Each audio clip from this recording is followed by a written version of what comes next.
La balle a traversé au niveau de la vitre et mon fils se trouvait là, donc vraiment dans la trajectoire du tir. Émilie n'en revient toujours pas. Samedi dernier, ils sont en voiture avec son mari et son fils et sont surpris par de bruits violents. La seule crainte qu'on a sur cette route, c'est de voir un sanglier traverser. Inquiets, ils s'arrêtent et découvrent 2 impacts de balles sur leur carrosserie. Pas une seule seconde, j'imagine qu'on va se retirer dessus, surtout que cette route, je l'emprunte souvent, quoi. Cette route, c'est la départementale qui relie Fougères à Landéan. Elle traverse la forêt. Il est à peine 21h30 quand les tirs se produisent. Tout de suite, je me dis, soit c'est des jeunes, ils se prennent dans un jeu vidéo, ou soit c'est des gens, malheureusement, qui ont pété un plomb. Laura, elle aussi, a été visée. Ça a vraiment fait un gros bruit sourd.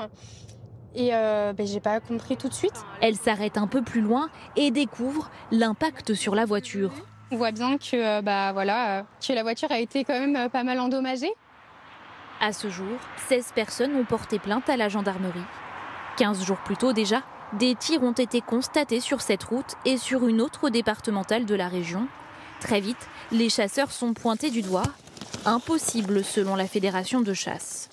Si quelqu'un se promène avec une arme à feu dans cette forêt à cette heure-là, c'est quelqu'un qui est complètement hors la loi et qui n'a rien à voir avec les chasseurs. Une hypothèse rapidement écartée par le procureur. Aucun élément balistique n'a été retrouvé à ce stade sur le lieu des faits ni dans les véhicules. Il pourrait s'agir d'un dispositif de type airsoft, mais pas d'arme à feu ni à plomb. En charge de l'enquête, la brigade de gendarmerie de Fougères poursuit ses investigations.